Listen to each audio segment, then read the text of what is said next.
Ya dimulai dari kuli, gue tarik troli. Itu troli itu isinya sabun bisa ratusan kilo. Angkat sabun juga, sekali angkat itu 6 karton. Berarti 6 kali 12. Tapi lu gila sih, lu tahun 99 itu gaji lu 300.000 sebulan ya? Sebulan. Ada uang makan 5.000 sehari. Karena gue inget banget, gue di tahun 99 itu juga gue kerja. Tapi gue ngajar bahasa Inggris. Gaji gue sebulan itu 800.000, lebih gede gue kan. Tapi sekarang omsetnya Ko Ayung ini ya, founder dari BioAqua, itu udah lebih dari setengah T setahun loh, gila. Itu mulainya mungkin gue gaji per bulannya gedean gue gitu kan tahun 99. Tapi sekarang wah, nyembah. Keren banget. Di situ gue terus belajar gimana sih cara berjualan. Kenapa akhirnya lu berhenti kerja? Pengen usaha, karena anak gue juga nggak mau hidupnya kayak gue kan. Gue mau sekolah juga yang bagus. Gue suka ngejualin barang orang yang baru. Nah, itu yang kebawa terus sampai gue sampai sekarang. Gue suka bikin barang yang orang belum ada dan gue jualin jadi laku. Ini yang lagi gue coba kembangin. Tapi bukannya resiko juga ya? Ya pasti semua ada resiko lah. Dan orang yang bisa sukses kan orang yang berani ngambil resiko. Awal mula BioAqua tuh pakai konsep apa? Konsep apa? ATJ. Apa itu ATJ? Amati, tiru, jebret. Jebret maksudnya gimana? Gue lihat ini ada produk ini. Mau nih, gue tinggal ganti labelnya, gue bikin BioAqua. Sesimpel itu awalnya. Barang gue semua disita habis. Tapi ya hidup itu harus tetap maju ke depan, nggak mungkin mundur ke belakang.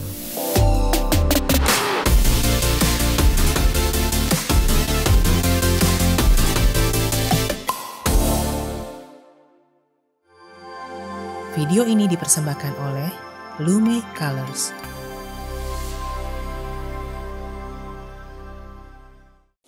Gue tuh selalu percaya ya, orang tuh paling berbahaya bukan yang terakhir kaya, tapi itu justru yang pernah diremehkan. Terus bangkit. Nah, hari ini gue lagi duduk bareng sosok yang dulu pernah hidup dari gaji 300.000 sebulan, pernah ditolak calon mertua dan harus mulai bisnisnya dari nol. Mulai dari ngangkut-ngangkut barang, bantuin toko orang, sampai akhirnya sekarang brand yang dia bangun tuh udah masuk retail besar di mana-mana. Ko Ayung, founder dari BioAqua, duduk bareng kita hari ini bukan cuma cerita soal sukses, tapi soal luka, soal tekad, dan gimana cara beliau ini memulai semuanya. Oke, welcome Ko Ayung. Thank you. Ya, kita baru udah ketemu 2 tahun lalu ya? 2 tahun yang lalu. Terus baru ketemu lagi sekarang.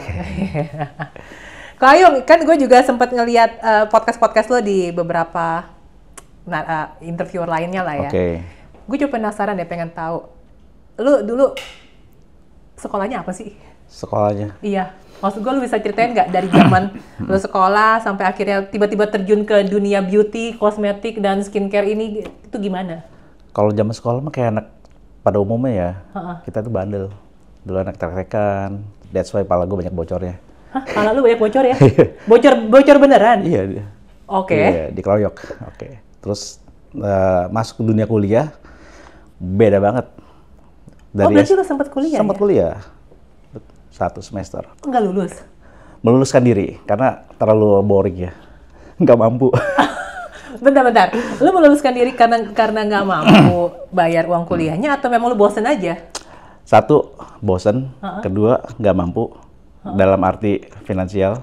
Yang ketiga, otak. Nggak mampu dia dalam arti pelajarannya ya. Oke. Nggak terbiasa dengan dunia kuliah. Orang tua sendiri backgroundnya apa? Orang tua gue macam-macam. Kalau bokap gue sendiri kalau usaha mungkin udah puluhan jadi usaha, jatuh bangun. Jadi terakhir itu kelontongan kayak agen sembako. Oke. Nah, di situ ya gali lubang tutup lubang. Jadi jadi ketika lo kuliah juga kondisi keuangan keluarga memang lagi down. Ya. Itu kan habis kerusuhan kan, tahun 98 kerusuhan. Oh, lu kuliah tahun 99, baru masuk? 99, iya. Gitu, jadi masih belum pulih lah kayak di keadaan gitu. Jadi setelah gua nggak lanjutin kuliah, akhirnya nyari kerja. Kebetulan orang kenal juga, gua ikut dia. Dia di ASMK, awalnya itu toko sabun, jualan agen sabun, sama sabun Medicare kalau tahu. Oh. Sama sabun colek, mereknya D5, itu zaman dulu banget lah. Nah, dari kios tuh 2x2. Gua kerja dari jam 7 pagi, udah buka toko sampai 7 malam. Itu lu mulai kerja di ASMK-nya di tahun berapa? Tahun 99 akhir. Jadi setelah lu berhenti kuliah? Iya. Dan kenapa bisa tiba-tiba kepikirannya kerjanya di situ? Disuruh bokap, dipaksa. Ya, daripada di rumah terus nganggur kan, lihat lu nggak kuliah. Udah lu ikut ini aja deh. Bukan referensi bokap? Ya bokap suruh bantuin, ngomongnya suruh bantuin aja, ya udah kita. Berarti bantuin yang pemilik tokonya lo kenal? Kenal. Kenalan bokap? Kebetulan masih satu kampung. Oh, Gitu. emang kampungnya di mana? Di ujung berung Sumatera Utara lah. Tapi lu gila sih, lu tahun 99 itu kalau gue nonton podcast tuh kan gaji lu 300.000 sebulan ya? Sebulan. Ada uang makan 5.000 sehari. Bisa dibilang itu juga nggak gede-gede banget sih, karena gue inget banget gue di tahun 99 itu juga gue kerja. Oke. Tapi gue ngajar bahasa Inggris. Lebih gede lah. Gaji gue sebulan itu 800.000, lebih gede Lumayan, gue lebih kan. gede. Oke. Tapi sekarang omsetnya Ko Ayung ini ya, founder dari BioAqua, dan tentu saja ada brand-brand lain ya yang mungkin kalian nggak gitu tahu juga. Itu udah lebih dari setengah T setahun. Itu udah lebih dari setengah T setahun loh, gila. Itu sementara gila. Maksud gue kita mulainya mungkin gue gaji per bulannya gedean gue gitu kan tahun 99. Tapi sekarang wah nyembah. Keren banget. Oke, lanjut. Oke. Interesting banget ya. Nah, jadi gue kerja di situ tuh selama 12 tahun. Iya. Ya dimulai dari, ya tadi gue bilang kan, kuli, gue tarik troli. Itu troli itu isinya sabun bisa ratusan kilo. Ngangkat sabun juga. Kalau tahu Hembody lah yang ukuran 200 mili dulu. Gue bisa angkat sekali angkat itu 6 karton. Berarti 6 kali 12 Lu botol. jadi ibaratnya udah kayak naik motor terus yang kartonnya udah kayak banyak gitu ya? Oh, itu sebelum gue kerja. Itu gue masih bantu orang tua tuh. Oh, oke. Jadi gue bawa satu motor, bawa Indomie itu bisa 40 karton. Oh. Jadi udah kayak apa tau gitu, Udah kayak merak. kayak gerobak gitu. Oke. Nah, di SMK seperti itulah setiap hari. Ya ngangkat barang, tarik troli, ngelayanin orang. Nah, dari situ gue terus belajar gimana sih cara berjualan, ngelayanin customer, gimana sih ngedealing juga dengan prinsipal, dengan brand, gimana cara masukin barang dari luar. Nah, di situ gue banyak belajar selama 12 tahun itu. Itu 12 tahun lu bekerja di toko yang sama? Toko yang sama. Dari tokonya 2x2 sampai punya ruko banyak. Kenapa akhirnya lu berhenti kerja? Pengen usaha. Karena anak gue juga nggak mau hidupnya kayak gue kan. Gue mau sekolah juga yang bagus. Lu nikahnya kapan? 2006. 2006. Ya, setelah anak gue masuk sekolah. Jadi uang gaji gue itu kebanyakan buat biaya anak, buat sekolah, buat makan. Ya kebetulan gue juga masih tinggal sama mertua kan waktu itu. Gitu. Jadi gaji udah habis buat anak, ini gue kalau kayak begini terus, nanti gue punya anak kedua gimana? Iya. Gitu kan. Kenal istri dari mana? Kalau misalnya lu tiap hari kerja kayak begitu. Kan lu kerja tiap hari kan? Bener. Justru di sana gue ketemu istri gue. Oh gitu. Jadi gudang bos gue sama gudang istri gue itu seberang-seberangan. Tadi itu bukan nggak sengaja ya. Karena gudangnya seberang-seberangan tuh kita orang sering ribut. Karena troli yang gue bawa ke gudang itu nutupin pintu gudangnya dia. Oke. Oke, jadi ya dari situlah ribut-ribut ya. Pas lagi turun satu lift ketemu juga, akhirnya ngobrol, nanya namanya siapa sih, galak amat gitu-gitu kan. Terus baru nanya nomor telepon, gue iseng gue teleponin, ngajaknya gue main ke rumah gitu. Akhirnya kenalan lah, akhirnya jadi pacar. Istri ini anak pemilik toko atau? Anak pemilik toko. Bukan SPG? Bukan, anak pemilik toko. Sementara lu adalah karyawan toko? Karyawan toko. Dan lu tahu dong rumah itu udah di Pluit. Rumahnya siapa? Rumah istri. Oke. Pluit tahu dong kelasnya kelas apa kan? Menengah ke atas lah di Ya, saat udah itu ya. boleh dibilang kelas atas lah. Iya kelas atas lah ya di saat Dan itu, waktu belum banjir. Bener, sedangkan gue di Jakarta Barat kan. Iya. Gitu. Masih naik motor. Ya gimana dengan reaksi mertua ngeliat anaknya dipacarin sama gue. Berarti lu nikah 2006. 2006 itu berarti udah kekumpul modal buat nikah, buat punya rumah sendiri kah atau gimana? 2006 itu ya nikah masih ya ada tabungan sedikit. Terus dari pihak istri juga keluar setengah, pihak gue keluar setengah. Jadi setengah-setengah. Nyokap gue bantuin, ada bos gue juga bantuin. Gitu. Jadi nikah lah. Nah pas gue udah berhenti tuh seminggu bingung mau ngapain ya. Kan. Jadi lu berhenti dulu baru mikir mau ngapain? Iya. Oke. Habis itu ya tapi tiap hari gue ke ASMK. Di ASMK gue ke toko A, toko B, toko C ngobrol-ngobrol. Nah dari situ gue baru dapat ada supplier yang mau kasih gue barang. Gue tawarin ke toko-toko. Selama 6 bulan itu begitu terus. Ya lumayan lah. Orang banyak percaya kan. Gue juga dipercaya orang buat dikasih barang Tempo. Gue kasih toko, ya Tempo juga, tapi bisa gue puterin. Ini juga bisa jadi pelajaran juga ya buat yang nonton juga ya. Maksud gue, ketika lu kerja, dalam artian sebagai penjaga toko ya, lu kan pasti, kalau gue ngeliat, lu kayaknya orangnya observing kan, lu meneliti, menganalisa. Ya. Jadi maksud gue bukan cuma kerja terus sudah jam Benar, berapa benar. pulang. Gini, gue selama kerja, gue tuh nggak hitung-hitungan. Gue disuruh apa, gue jalanin. Iya. Gitu, itu yang karena gue bisa belajar dari sana. Iya. Dan itu gue suka ngejualin barang orang yang baru. Jadi ada supplier lah, ini jualin barang gue ini, gue seneng, gue tawarin. Dan kebetulan barangnya bisa laku. Nah, itu yang kebawa terus sampai gue sampai sekarang. Nah, gue suka bikin barang yang orang belum ada, dan gue jualin jadi laku. Dan semenjak gue 2012 itu juga begitu.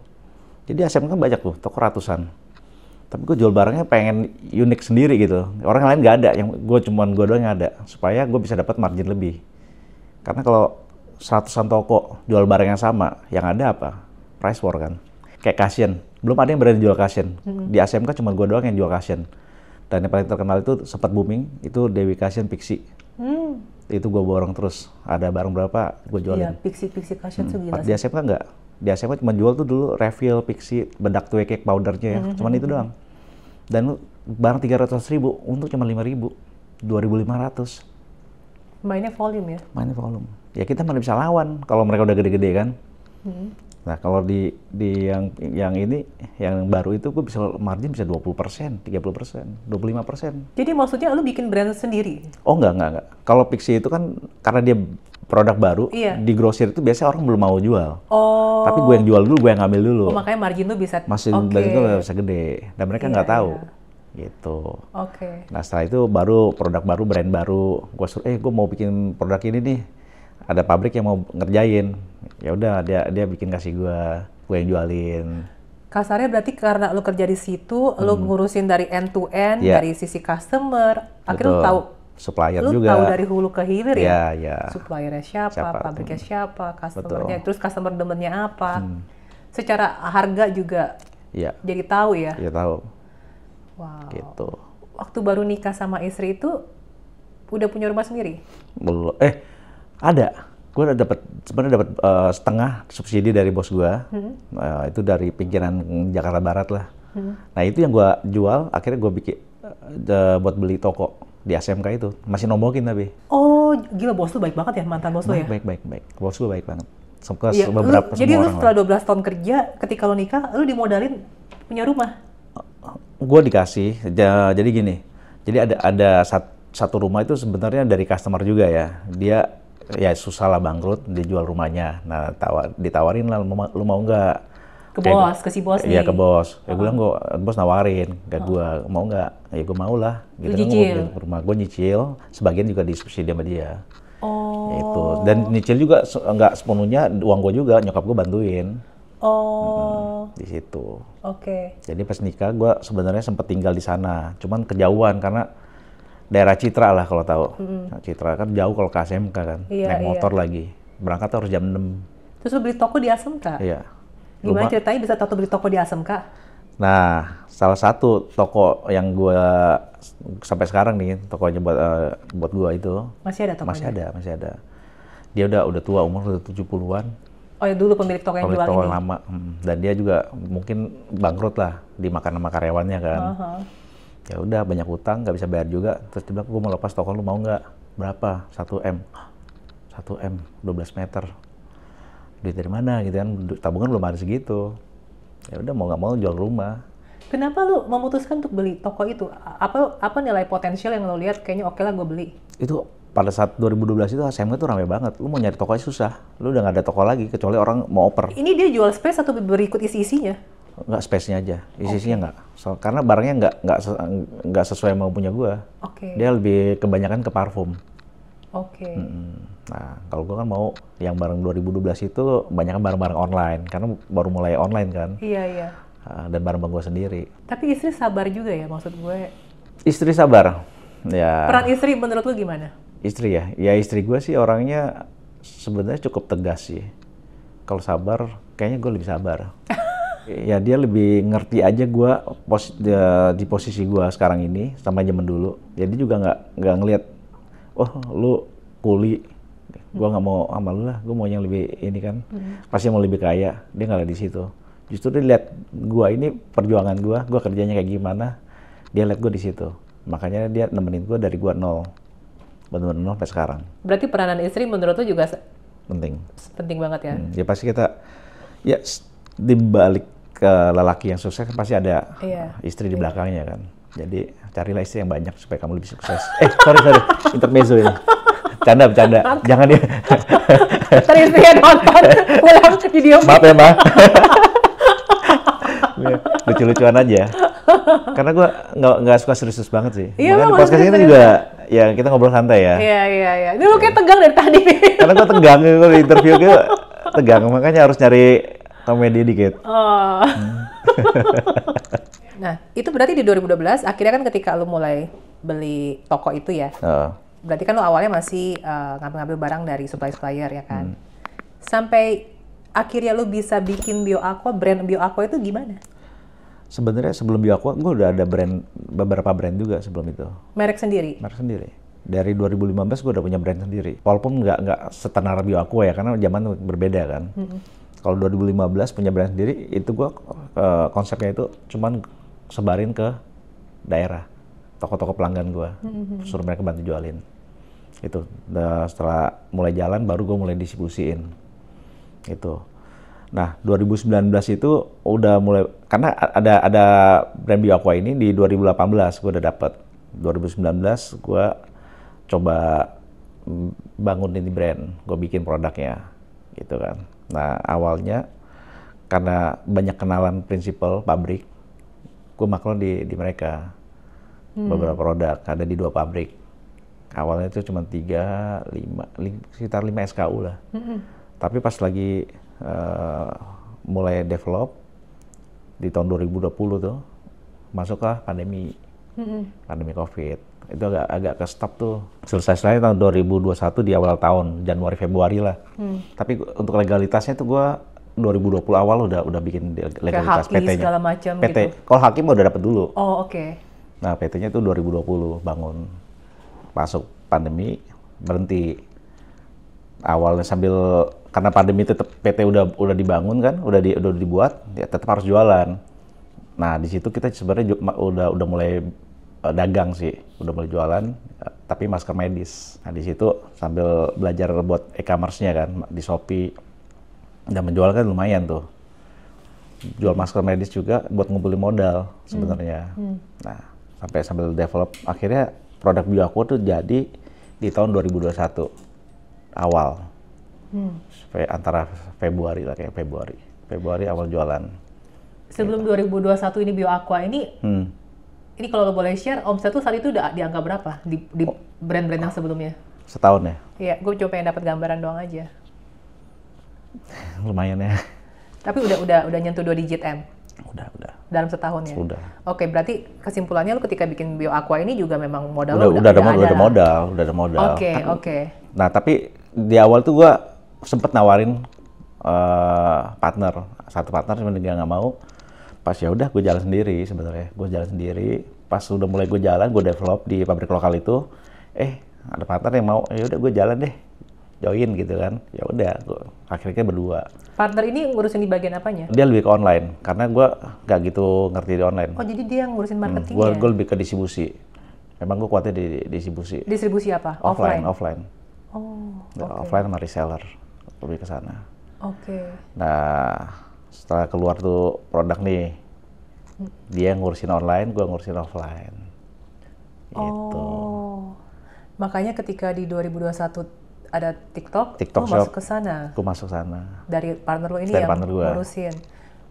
Yang ngurusin KOL, influencer, segala macam. Sendiri. Hah? Mas di awal tuh masih sendiri. Kan belum ada tim. Jadi partner gue yang ngurusin online-nya.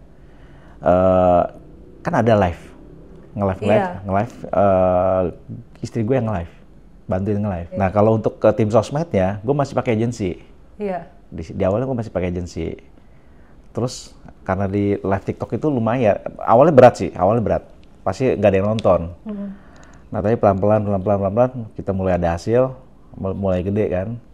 Baru gue in-house tuh tim Markom. Kalau begitu, lo juga menganut prinsip yang memang bisnis itu harus membiayai dirinya sendiri ya, bukan yang tipikal bakar duit dari awal, meskipun lo sebenarnya modal udah ada kan? Di awal nggak ada bakal duit sama sekali gue. Wih, luar biasa. Cuman awal justru ya, produk Bioaqua itu karena gua dipercaya orang, itu gua dapat TOP. Bikin di pabrik dapat TOP. Term of payment. Term of payment. Jadi gak langsung bayar. Biasa kalau sekarang lu maklum pasti lu DP dulu. Gak mungkin kan, tipe kucuk-kucuk. Berarti kalau gue bikin pabrik, awal pabrik gue term of payment ya. Sekarang kayaknya udah gak bisa deh. Langsung ngomong kan nggak bisa. Sekarang udah gak bisa. Gitu. Kalau sekarang sendiri, secara distribusi online-nya lebih banyak kemana? Di TikTok atau Shopee? Sekarang lebih ke Shopee ya. Malah TikTok udah tahu sendiri lah, peraturannya makin ribet kan dan strict banget ya. Nah, setahu gue juga nih ya, Bioaqua itu kan harga jualnya kan nggak terlalu mahal ya. Bener. Ya kan, maksud gue ya karena kita juga pemain beauty industry, kita tahu lah HPP tuh mayoritas di angka sekian gitu loh, semurah-murahnya juga sekian. Yeah. Nah, lu sendiri gimana itu ketika lu masukin ke toko segala macam? Toko kan udah mintanya juga gede kan, maksudnya Betul. toko offline. Terus juga kalaupun di Shopee, potongan admin sekarang 18% kan? Ya, belum lagi ads ya. Belum lagi ads, belum lagi kalau pakai affiliate. Yeah. Udah kena potong biaya admin Shopee, bayar affiliate. Lu pakai affiliate? Pakai dong. Di Shopee? Pakai. 10%-an? Kurang lebih. Iya, itu Nah, gini. gila sih. Kalau waktu di awal kan kita tahu lah biaya admin kecil. Sekarang Iya. bisa. Makin kesini kan makin susah. Wah, tahu lah. Sekarang ini kita ya tetap harus ngejar HPP yang paling murah kan, kecil. Apalagi kalau sekarang kan udah ada pajak marketplace kan? Betul. Dan gua rasa dengan omset lu sekarang kan lu mesti naikin 11% dong. Bener. Sekarang tuh harus pinter-pinter lah. Nggak semuanya harus dibakar di sana. Nah, dari situ juga kita harus mengejar cari HPP yang termurah kan. Supaya kita bisa bersaing dengan yang lainnya. Gitu. Bukan kejar HPP murah itu produknya jelek ya? Enggak ya. Kita cari gimana caranya supaya produk ini bisa mendapatkan hasil yang bagus tapi dengan cost yang murah. Itu banyak. Akhirnya cost yang murahnya itu mesti dikompensasi dengan main kuantitinya banyak. Banyak. Jadi betul. main volume. Main volume. Gitu. Tapi bukankah menurut lu akhirnya makin lama usaha untuk masuk ke persaingan pasar tuh pemain baru makin sulit jadinya? Ya.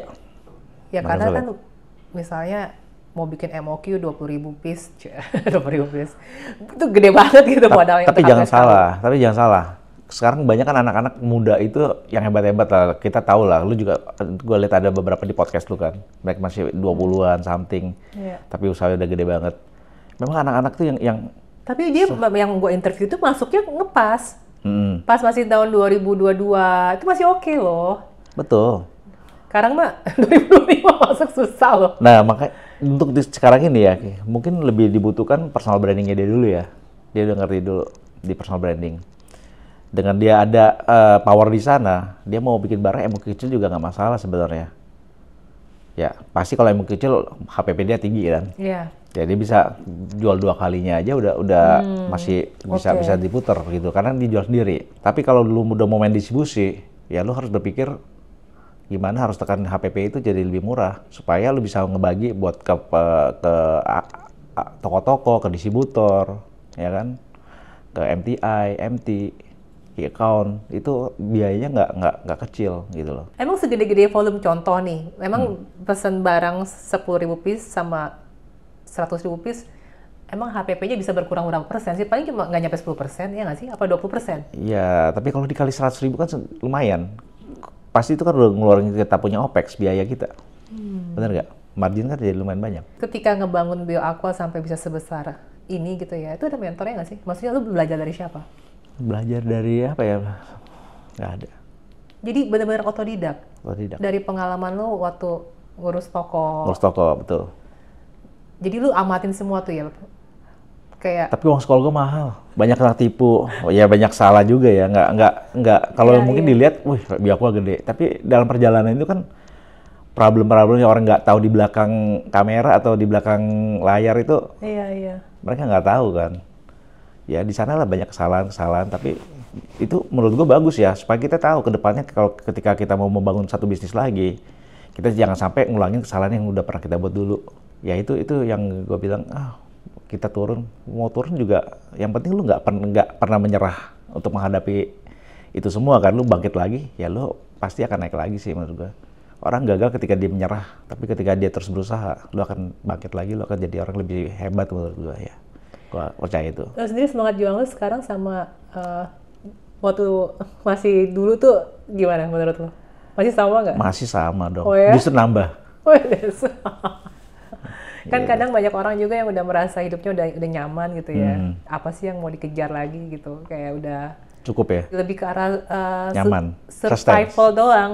Oke. Yang penting omset gue nggak turun gitu. Tapi untuk minta lebih, ya udahlah. Yang penting gue maksudnya gini, di umur kita sekarang nih ya, walaupun lu beda cuma 2 tahun di atas gue, fear of making mistake-nya kan udah lebih tinggi. Rasa takut untuk berbuat kesalahan. Jadi akhirnya untuk bergerak, mau bakar duit juga, atau mau keluar duit lagi, ntar kalau bangkrut gimana? Gue udah bersekian men, gitu kan. Nah di lo sendiri tuh gimana? Gue nggak kepikiran itu. Gue nggak kepikiran, ntar gue kalau bangkrut gimana ya? Gue jauh-jauhin itu dulu deh. Gue kalau yang gue pikir dari gue nih, visinya gue kalau ngelakuin ini, gue bisa menghasilkan apa nih? Tujuan gue apa? Itu yang gue set. Gue set goal. Iya. Gitu. Seperti waktu gue 2012 gue kerja keluar dari kerjaan gue. Iya. Kan mungkin di podcast yang lalu gue pernah mention. Gue pasang set gue itu mau bangun rumah, mau beli mobil mewah. Gue tempel di pintu kamar gue. Tiap hari gue baca. Itu the goals-nya gue. Dan 2 tahun kemudian gue beli itu mobil dan bangun rumah. Caranya gimana? Gue tiap hari buka pintu gue baca. Gue mau beli mobil. Mobil apa sih? Dulu Audi. Oh, oke. Gue juga dulu suka Audi sih. Iya, gara-gara transporter kan pasti. Iya. Tapi gue belinya BMW. Sampai sekarang cinta mati sama BMW. Oke. Ya, tapi memang set goal itu penting menurut gue. Jadi kayak di bawah alam sadar kita kayak akan kebayang-bayang terus dan kepicu ya. Bener. Ke-trigger supaya kita mencari itu. Jadi jangan sampai lu kerja cuma capek doang, nggak ada tujuan, lu mesti ada arah kan. Bener. Gitu. Ya orang bilang loh, lu mau sukses lu harus kerja keras. Lu setuju nggak dengan kalimat itu? Gue bilang kerja pinter sih. Oke, lu bilang kerja pinter, lu setuju? Setuju. Profesor, guru kurang pinter apa? Mereka yang ngajar. Iya. Kaya nggak? Kalau kerja keras ya tukang batu, kurang keras apa? Nah makanya. Sebenarnya kalau secara, gue kan percaya hoki juga ya. Nah faktor langit betul. tuh. Makanya ada sebenarnya 3 faktor. Kalau bilang kerja keras, kerja pintar, faktor H namanya. Faktor H, hoki. Iya. Nah, hoki itu dapat dari mana? Ya lu berbuat baik, ya kan lu nggak ngejahatin orang, itu kan datang dengan sendirinya. Betul. Gitu. Jadi kita lebih baik bangun relasi sebanyak-banyaknya. Kekuatan lu di network ya, menurut gua. Itu Network dan itu juga dibangun dari integritas lu, kejujuran. Iya. Wow. Kalau nggak ada, gua mungkin nggak ada sekarang. 2012 mungkin nggak ada yang percaya kasih gua barang, siapa yang mau kasih? Nah sekarang berarti kan lu udah main ke online, ke offline kan. Sebenarnya tuh strateginya tuh beda nggak sih untuk masuk ke online dan dengan ke offline? Sebenarnya strategi agak berbeda. Nah sekarang dari sisi pricing, packaging, segala macam. Makanya sekarang gue juga lagi mencoba ya. Yang kemarin gue juga pernah ada cerita ke lu juga. Online dan offline itu gue akan berbuat apa? Gue akan berbedain si SKU contohnya supaya harga ini nggak jadi price war. Tetap kita marketingin di online. Itu cara yang tercepat kan, dan lebih cepat orang semua tahu. Benar nggak? Tapi ketika lu masuk ke marketplace, itu price war susah banget untuk dielakkan gitu. Sehingga apa yang mau didistribusi offline sama yang didistribusi online, kalau bisa SKU-nya berbeda. Kalau bisa berbeda. Nah ya, ini works nggak works, kita lihat nanti ke depannya gimana. Tapi gua rasa udah banyak brand yang melakukan itu. Gitu loh. Karena nggak bisa. Online, orang harus lihatnya harga murah. Kalau kita jual online, nanti reseller kita yang di toko-toko gimana? Kita jual murah.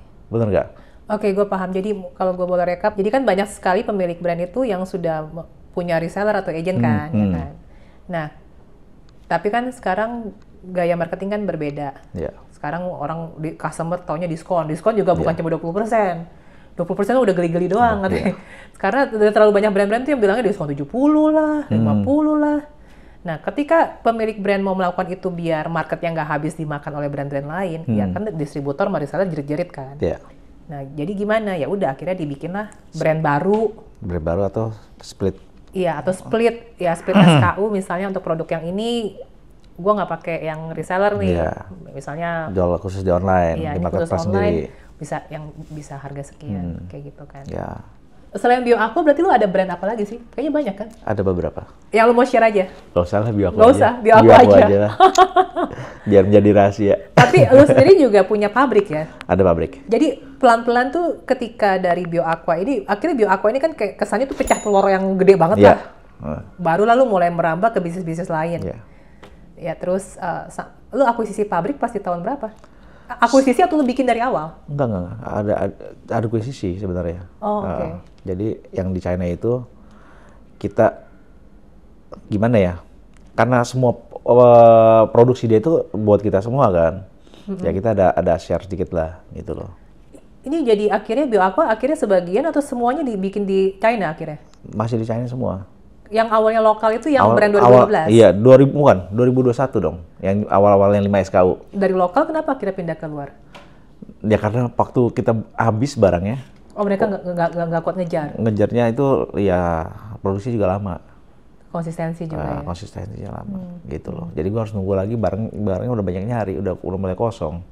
Karena pabrik yang di China ini udah bisa dibilang pabriknya BioAqua lah ya, bikinnya punya produk doang. Lu beli share di sana gitu. Oke. Misalnya gue pengen bikin produk sama lo nih, Maklon gitu ya. Lu bisa ngurusin mulai dari formula, packaging sampai kardusnya nggak? Bisa dong. All in nih? All in. Oke. Jadi nggak perlu Jadi gue terima beres iya. ya? Lu tinggal kasih referensi, ntar kita kirim sampel semuanya. Oke, kalau udah cocok ya udah produksi. Nah, yang gue pengen tahu ya, kan masuk ke distribusi toko offline itu kan buat para pemilik brand sebenarnya nggak gampang. Maksud gue, kalau lu nggak tahu itunya kan lu mesti gedor satu-satu kan. Ya. Lu sendiri bisa masuk ke banyak channel itu waktu dari awal tuh gimana caranya? Ya balik lagi waktu gua di ASMK itu kan gua udah banyak Tapi kan customer. di saat itu kan lu belum masuk gue di saat itu kan pasti belum ada yang namanya Watson, ya nggak sih? Oh ya, Watson belum itu MT, sebutannya MT. Belum ada KKV, maksudnya kita ngomongin MT deh, MT. MT. Lu gedor satu-satu dulu tuh? Gini, ketika gua udah menjadi satu prinsipal, Iya. gua udah punya tim sales. Nah tim sales gua kan udah punya data semua sebenarnya. Jadi lu langsung hire mereka yang sudah punya network lah ya? Yang biasa dia udah kerja di perusahaan yang lain yang lebih besar dari kita. Ketika mereka join ya mereka udah punya datanya. Tinggal ya sowan, datang satu-satu, meeting. Gue punya brand ini, mau nggak masuk ke tempat lo? Gitu. Boleh nggak lo share sekarang tuh rata-rata toko-toko offline ya, modern trade, biasanya minta diskonnya berapa persen sih? Macem-macem. Ada yang udah cukup 15 sampai dengan 35-40 juga ada. Oke, tapi kalau yang udah levelnya yang di setiap mall ada, rata-rata di 30. Kan gue juga pernah ya mau masuk ke satu ya sebut aja A gitu. Sebut aja A. Itu udah ada yang minta diskonnya. Pertama nih 2 tahun lalu minta diskonnya 45%. Oke. Terus tahun ini mintanya 55. Jadi enggak 50 tapi ada certain produk misalnya kayak contohnya produk apa mesti 55. Terus gue mikir ya, gila kalau gue sebagai pemilik brand cuma jual harga misalnya modal 50.000, jualnya 100.000 misalnya. Buru-buru bisa main offline dong. Oke. Iya nggak sih? Mungkin yang lu lupa itu ada namanya negosiasi. Oh, di negosiasi sekarang udah kalau yang udah terlalu banyak cabangnya ya lu nggak mau ya udah bye gitu. Ada namanya lagi trading term. Trading term kayak apa tuh? Ya misalkan ya tadi kan trading term itu dari lu punya margin, ya kan itu kan bisa di breakdown sebenarnya. Nggak pure misalnya 55, langsung potong 55 di depan itu. Tapi ada diskon regulernya berapa potongannya. Terus ada lagi support promonya berapa, promo fund sebutannya. Ada lagi dibilang biaya, sebenarnya banyak biaya sih. Ada biaya A, B, C, D banyak deh. Kalau sebutin panjang juga tadi item itu. Tapi omset yang dia bisa kasih ke kita itu berapa? Itu juga penting. Ya dong, gue udah umpama ini gue bayar listing lu mahal. Lu buka PO-nya berapa? Misalkan kita buka bayar listing 1M contohnya. Tapi kalau order cuma 100 juta, 50 juta, kan nggak seimbang, nggak balance kan. Ngerti. Gitu loh. Nah itu biasanya ada dan plan-nya gimana gitu supaya kita tahu nih kita invest di toko mereka itu kapan kita bisa BEP-nya. Gitu. Nah di balik itu ntar kita harus supportnya dengan apa? Ya marketingnya pasti dong. Banyak macam. Ada mailer tuh kayak tiap bulan tuh ada katalog produk Lume Color contohnya. Lume Color ada diskon produk ini A, B, C-nya. Nah itu yang akan didistribusikan ke customer. Walaupun nggak ada yang lihat, tapi pasti ada yang lihat lah. Oke. Gitu. Kalau kita sendiri nggak pernah lihat kan, katalog itu banyak iya. banget lu mau lihat satu persatu. Iya. Tapi itu salah satu cara yang bagus mailer ataupun POP, pasang POP banyak macam. Oke. Nah itu biaya semua itu masuk ke mereka. Emang menurut lu dari perilaku customer berbeda nggak sih ketika mereka belanja offline dan belanja online? Kalau secara customer behavior pasti beda dong. Contohnya lu mau beli lipstick di toko offline sama lu beli di online.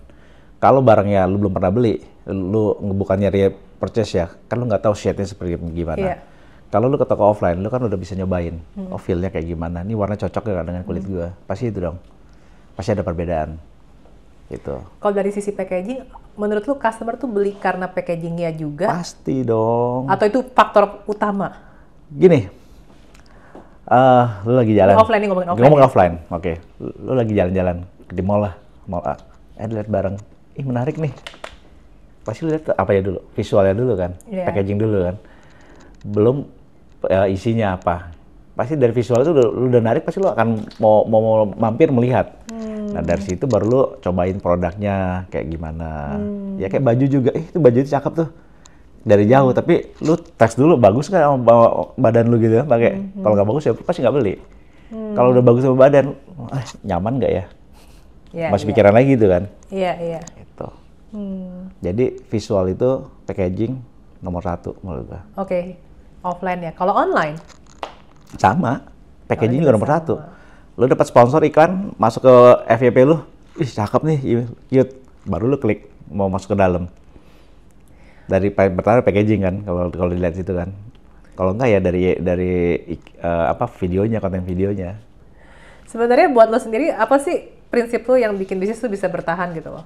Kalau untuk bisnis bisa bertahan, satu ya nggak pernah menyerah lah orangnya. Oke, mungkin gue lebih konteksnya lebih dari sisi zaman sekarang ya. Zaman sekarang kan banyak yang kayak musim mainnya murah.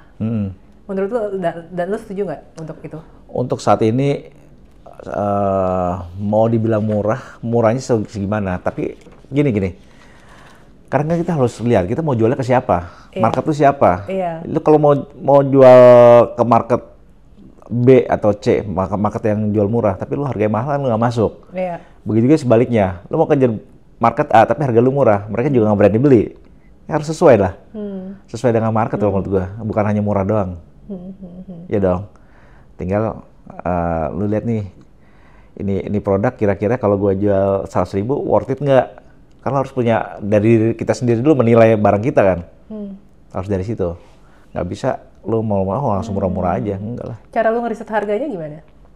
Apakah harga ini bersaing atau enggak? Jadi lu ngerisetnya gimana? Kan gua biasanya ada beberapa kompetitor lah pasti. Kita udah survei dulu, ini si brand ABC, ini masuk kategori mana? Ya dong, kita udah petain dulu kan. Oh si A nih kelas harga segini sekian nih, masuknya B. Oh, gue juga mau bikin yang kurang lebih mirip-mirip harganya contohnya. Ya oke, gue harus kejar APP-nya di berapa. Terus baru dari situ baru kita bedah kan, packagingnya gue harus nyari yang kayak gimana, bahannya kayak gimana, pabriknya siapa yang bisa ngerjain, atau mau pabrik bahan dari ingredient-ingredientnya apa aja. Ya kan, sama-sama ingredient A, tapi kan kelasnya juga banyak. Gitu. Dan lu juga menentukan dia ini adalah kompetitor yang cocok oleh benchmark dari sisi omset kah? Sekarang kan banyak tools tuh yang bisa nyontekin omset orang kan per produk. Kalau gue lihat market share-nya masih ada berapa? Sekarang udah belajar dulu nggak ngerti gue market share itu apaan. Biasanya yang lo tembakin yang misalnya katakan lo mau jual satu produk, anggaplah lipstick atau enggak cushion gitu kan, atau apalah, itu yang omsetnya kalau lo search kata produk itu di atas berapa ratus juta atau di atas berapa M sebulan. Mungkin dari total seluruh brand ya, bukan satu brand doang. Total seluruh ya. Dari total seluruh, terus kita kayak dinilai lagi dari berapa jumlah penduduk. Misalkan kan kita cewek 50% kita ambil gitu kan. Terus berapa persen dari penduduk itu yang udah pakai dan harganya berapa. Kayaknya bisa kehitung lah, itu bagian orang teknis lah ya. Orang hitung-hitung gitu yang jago lah. Kalau gue sih percaya, gue mau market ini dan ini masih banyak pakai feeling kalau gue. Marketnya masih gede sih gitu loh. Gue bikin aja. Lu sendiri juga main di skincare kan? Main. Tapi lu lebih fokusnya di skincare atau di beauty yang kosmetik yang makeup gitu sih? Sebenarnya semuanya ya. semuanya Oke. juga. Oh. Masuk ke skincare emang masih bisa ya? Kayaknya udah berdarah-darah banget persaingannya. Nah, mungkin ada yang belum berani. Kan gue udah bilang, gue di awal tuh gue suka banget orang yang belum ada misalkan, ataupun ada tapi belum naik. Nah, itu kata kuncinya. Iya. Gue pengen coba di situ. Gue pengen coba berjuang yang orang belum melakukan dengan bahan ingredient tertentu misalkan. Orang belum pernah ada yang berhasil lah segede apapun gitulah. Gue mau pengen coba di situ. Ini yang lagi gue coba kembangin. Tapi bukannya resiko juga ya? Ya pasti semua ada risiko lah. Dan orang yang bisa sukses kan orang yang berani ngambil risiko. Oke. Mungkin juga bukan yang terlalu baru banget kali ya, tapi mungkin Ya. kayak beda cara aplikatornya beda, Benar. kayak gitu-gitulah ya. Oke, mungkin bisa direkap aja nggak sih step by step lo ngegedein BioAqua tuh gimana sih? Secara strategi brandnya BioAqua bisa sampai sebesar itu? Lu kalau gua sebutin ntar lu nggak percaya. Awal mulanya BioAqua tuh pakai konsep apa? Konsep apa? ATJ. Apa itu ATJ? Amati, tiru, jebret. Jebret maksudnya gimana? Gue lihat ini ada produk ini. Mau nih, tinggal gue ganti labelnya, gue bikin BioAqua. Sesimpel itu awalnya. Awalnya? Iya. Jadi awalnya boro-boro bikin formula sendiri? Iya. Jadi cuma ganti label, ganti packaging? Ganti desain, disesuaikan. Tapi Cuman, isinya sama persis? secara isi tergantung pabrik, gue nggak pikirin.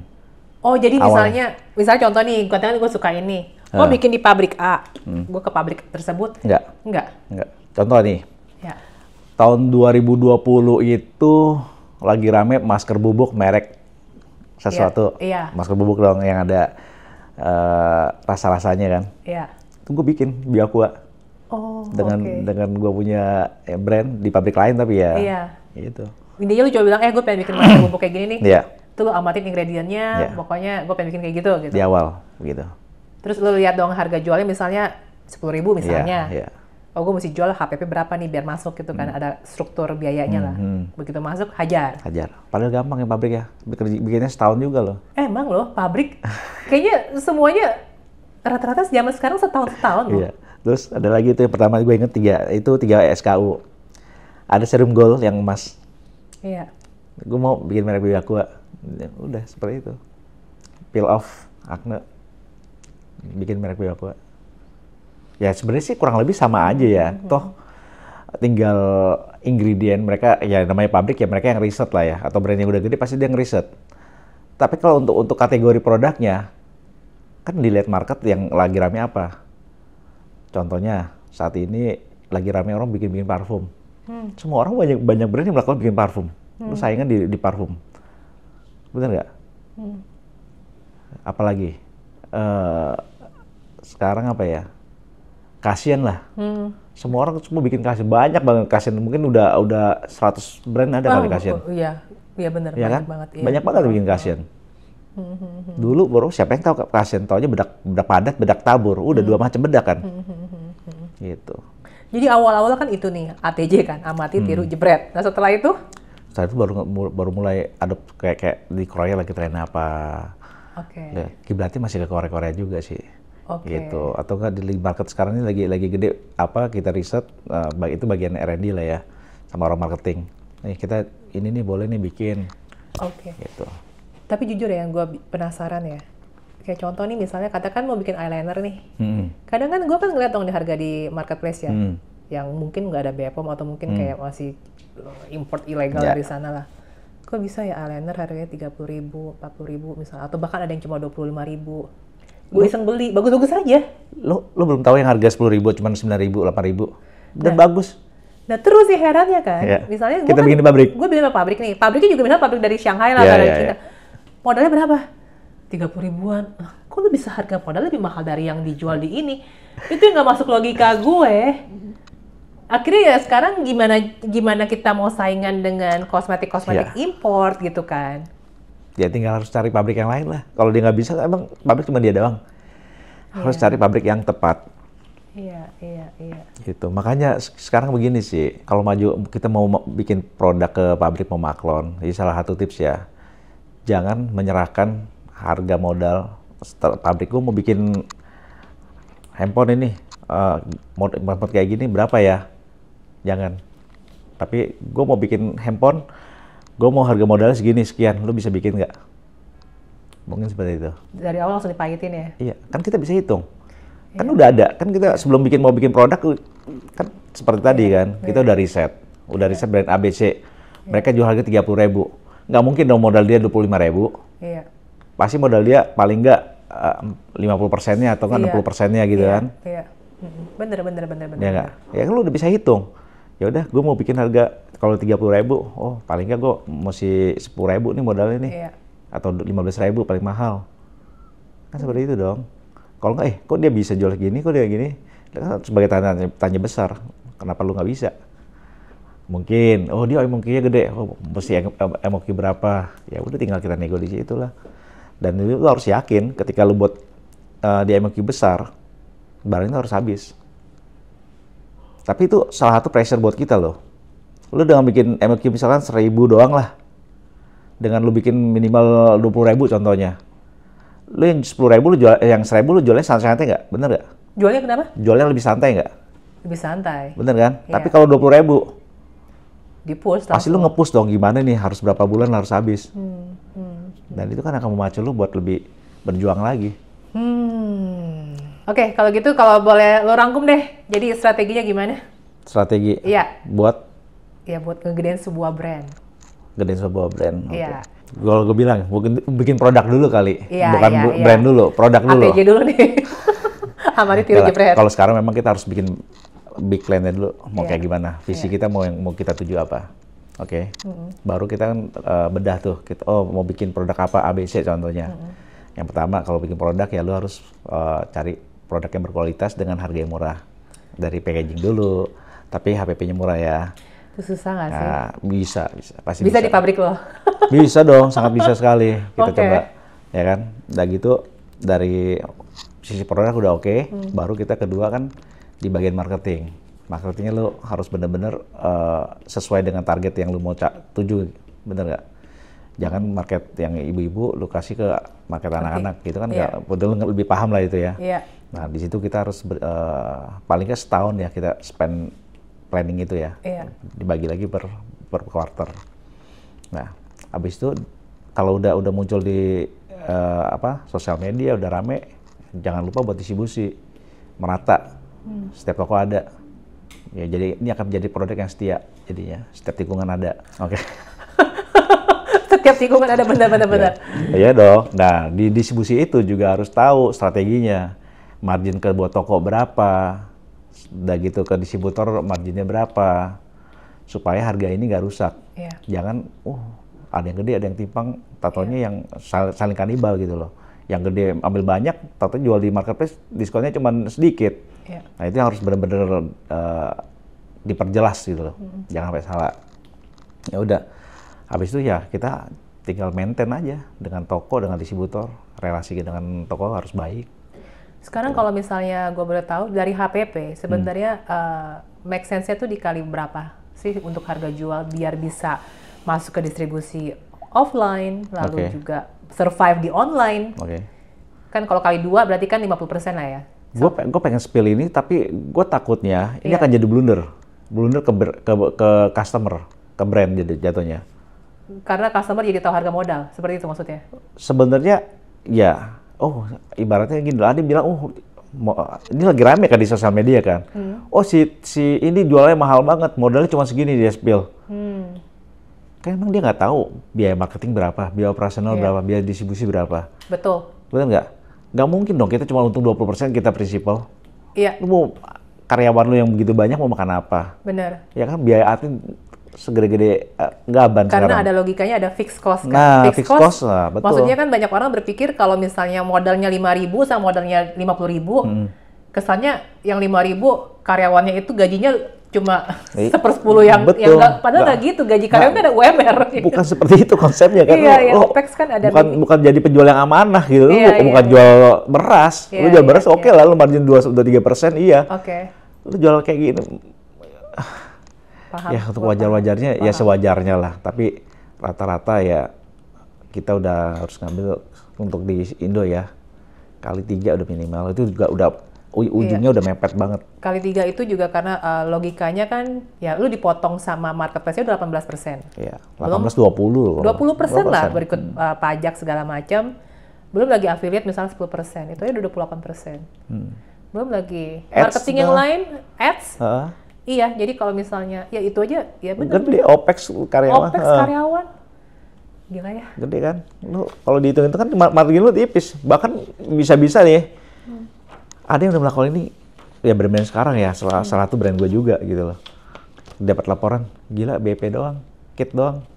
Dengan omset yang walaupun super fantastik, pas dihitung ujung akhirnya, loh kok jadi draw. Ada yang begitu. Gila ya. Karena biayanya itu gede. Bener. Bener. Ya, kita ngerasain, kita sebagai pengusaha ya, kita sebagai pemilik Iya. brand. Kita ngerasain itu, tapi kan ada yang nggak tahu. Jadi kayak orang kayak kerja rodi. Kejar rodi. Nggak mungkin dong. Oke. Udah, kita udah kelar yang ngomongin teknis ya. Gue lebih penasaran ke kisah hidup lu sih. Kan dulu hidup dari gaji 300.000 sebulan ya. Terus sekarang lu udah ngerasain pegang duit triliunan lah. Adalah kalau dikumpulin ya nggak sih? Gila. Oke, Amin, maksud amin, gue aminin. bedanya apa? Yang lu rasain ketika udah di titik sekarang? Kalau dulu sama sekarang, mungkin circle gue yang berubah. Berubah gimana? Iyalah, dulu 300.000, temenan gue juga, sebenarnya gue orangnya supel ya, gampang bergaul di mana aja. Teman-teman gue itu dari gue sekolah, itu di atas gue semua.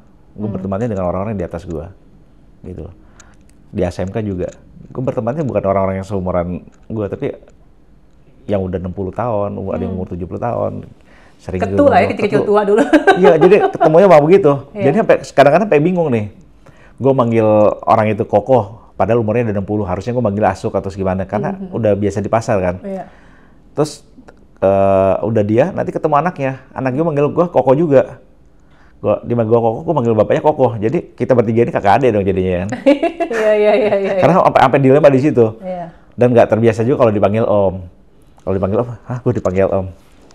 Nah mungkin, gue jadi ngebleng tadi nanya apa sih? Iya, perbedaannya apa? Oh, perbedaannya 30 ya? Ya satu di circle lah ya. Circle itu makin kesini berteman juga bukan hanya tujuannya bermain-main doang. Bukan hanya bermain-main doang kan. Dulu kan di gaji 300.000 mungkin masih sering nongkrong sama temen. Iya. Malam-malam sering main biliar, keluarlah keluyuran Iya. gitu lah ya. Terus sekarang ini keluyuran walaupun tiap hari ketemu orang, meeting, ngopi.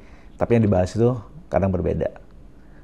Gitu loh. Udah ngomongin bisnis. Ngomongnya udah ke bisnis.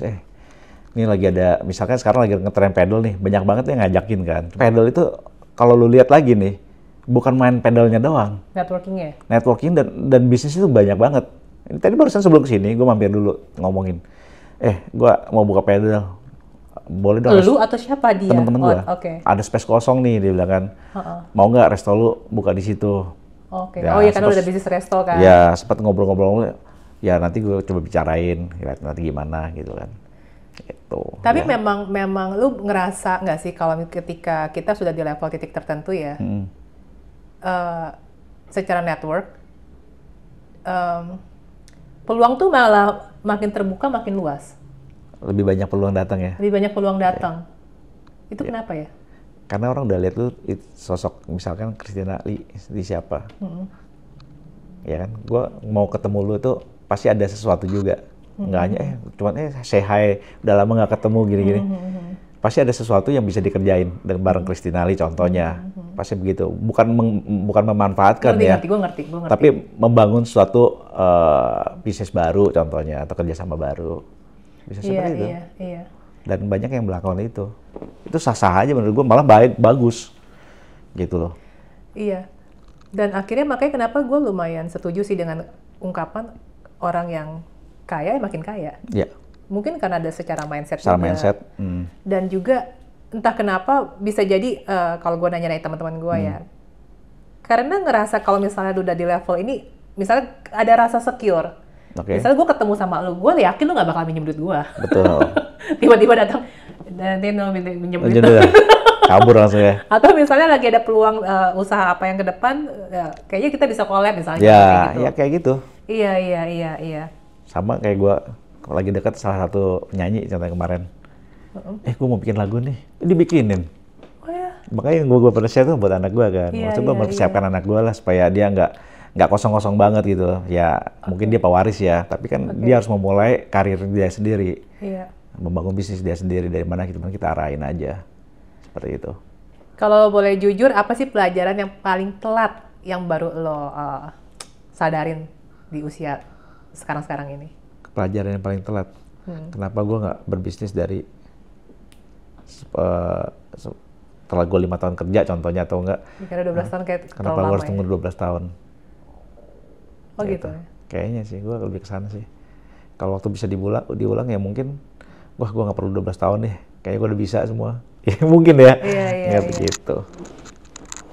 Tapi ya mungkin karena 12 tahun itu ada maksud tertentunya lah, biar gue lebih siap. Lebih siap. Gitu.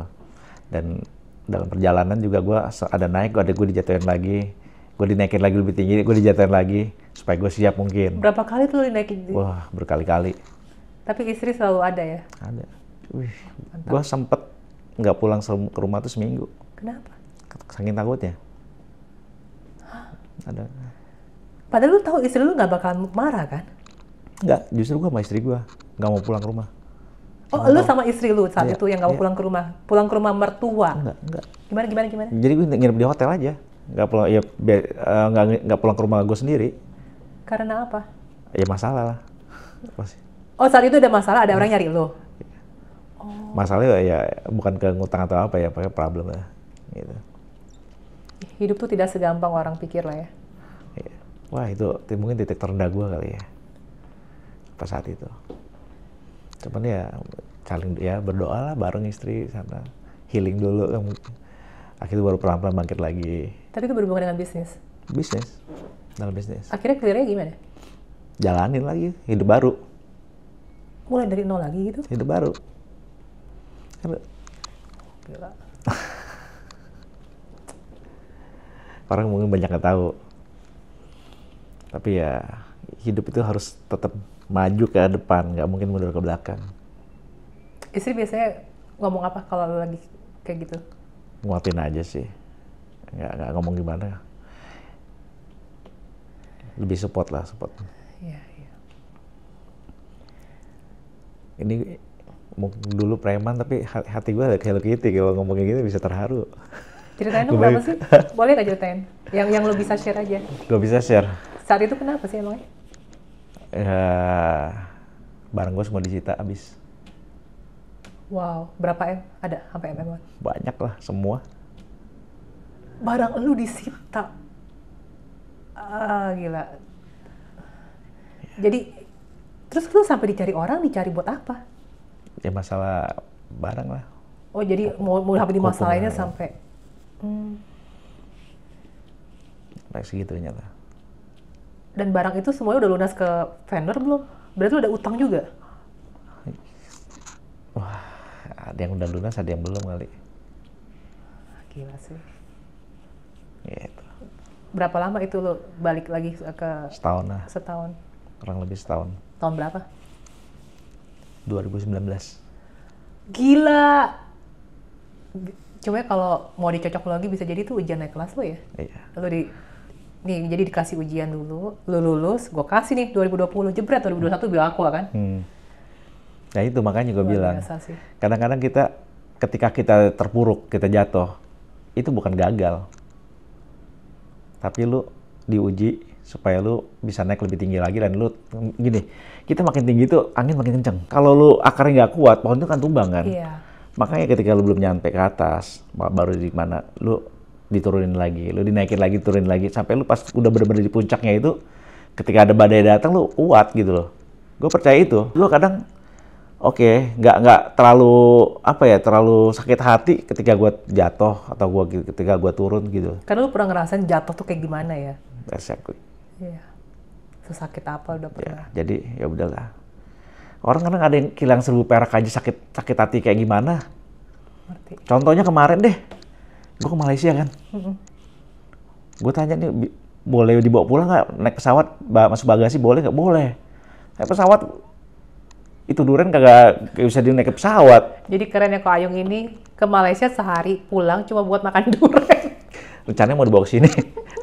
Beliin, lumayan kan banyak. Aduh. Itu berapa juta kan durian Iya, musangking sama ini kan. lagi. Katanya udah bagi-bagi aja di bandara nih, kalian makan deh. Itu udah mepet banget waktunya. Oke, kan sekarang bisa dibilang lu ya udah punya semua lah. Ya, yang sebenarnya kalau lo mau bisa aja kan ya. Ya, Apa yang dulu paling lo takutin tapi sekarang malah lo syukurin? Ada nggak? tampil depan kamera. Grogi. Serius? Ya sekarang gue bersyukur, maksudnya ya dulu paling takut banget di depan kamera. Sama apa ya? Banyak sih sebenarnya. Ketemu orang yang stranger lah, yang belum gua kenal. Atau gue tahu dia itu siapa, artis contohnya. Aduh, malu, takut ketemu artis kayak gitu. Ternyata nggak kayak begitu, artis sama juga kayak kita biasa kan. Iya, benar. Benar nggak? Kan grogi nggak sih? Banyak loh yang ternyata gue juga menemukan seperti itu. Kadang-kadang, ini artis sombong banget atau apa ya, hebat banget. Ternyata nggak hebat juga, misalkan contoh ya, nggak semua tapi kan. Ada juga yang macam-macam lah, gitu. Tapi jujur loh, gue nggak nyangka loh. Gue pikir kan, gue pikir dulu Bio Aqua itu tuh pertama brand Cina. Memang arahnya ke sana. Oh, emang sengaja Memang apa ya? Kayak ngambil brand, kayak ngelihat brand di sana itu kayak di sini belum ada. Jadi maksud gue pemiliknya kayaknya ya yang model Cina-Cina main mainland lah, ya dengan konotasinya sendiri gitu kan. Pas kenal lu se-humble itu, gue salut sih. Maksud gue, lu welcome ke ada lo ya, kan waktu pertama kali ketemu lu, gue kan ngajak staff gue kan. Ada lo orang yang, misal gue ngajak staff nih, yang diajak ngomong gue doang, staff gue tuh kayak dianggap nggak penting. Oh. Jadi maksud gue, tahu nggak sih, ngerti kan maksud gue kan? Lu sama staff gue aja lu nggak anggap, dia juga orang men. Kayak nggak usah begitu, ya gini loh, gue bergaul bukan sama yang orang-orang selevel aja. Iya. Tukang parkir, kita kenalan tukang parkir, gue kayak udah kayak ngomong kayak teman juga, ya kan? Jadi kita nggak tahu lah posisi kita, kadang ada apa, misalkan nih, contoh kita mau tukang parkir, kita nggak mau nyapa atau gimana. Suatu saat kita ada di jalan itu, waktu mau parkir sih ada kejadian. Lu kalau nggak kenal tukang parkir, lu dibiarin aja kan. Kalau kita kenal, wih ini baik nih kok, apa nggak sombong segala macam, pasti bantuin. Bener nggak? Iya. Lebih sana lah. Jadi kadang kita jangan milih-milih ya. Bener. Sama siapa aja ya gitu. Pesan lu buat anak muda yang sekarang mungkin ngerasa gagal lah, mentok lah, atau bahkan ada yang merasa dirinya tuh miskin lah, ya kan? Lu akan bilang apa gitu? Kalau buat mereka ya jangan pernah merasa tuh gagal. Karena hidup lu masih panjang, apalagi masih belasan atau 20-an lah. Lu nggak tahu suatu saat di umur, misalkan lu di 20 itu lu kerja tapi nggak ada hasil. Umur 50 lu terlambat nggak kalau jadi kaya? Belum tentu juga, nggak juga kan. Colonel Sanders ya punya KFC. Iya, makanya gitu. Hidup itu misteri sih menurut gue sih. Blueprint tiap orang beda-beda. Beda-beda. Kita ngelakuin pattern yang sama belum tentu hasilnya sama. Betul. Ya kan? Yang penting jangan pernah takut untuk bangkit lagi ketika lu gagal. Itu poin pertama. Gitu. Dan hidup ke semua orangnya juga harus ya humble aja lah, jujur dalam berbisnis. That's it. Kejujuran prinsip utama lo ya. Sama yang terpenting juga itu yang gue bilang, jangan pernah mengandalkan diri sendiri, tetapi tetap bawa Tuhan dalam hidup kita. Wah, gitu. Kalau udah bisa mapan, sebelum mapan juga bisa pelayanan contohnya kan. Gitu. Oke. Thank you banget Ko Ayung untuk podcast kali ini, luar biasa. Semoga ceritanya bisa banyak menginspirasi yang nonton. Saya Christina Lee dan ini Ko Ayung, pemilik Bio Aqua. Sampai jumpa di podcast saya selanjutnya. Bye. Bye-bye.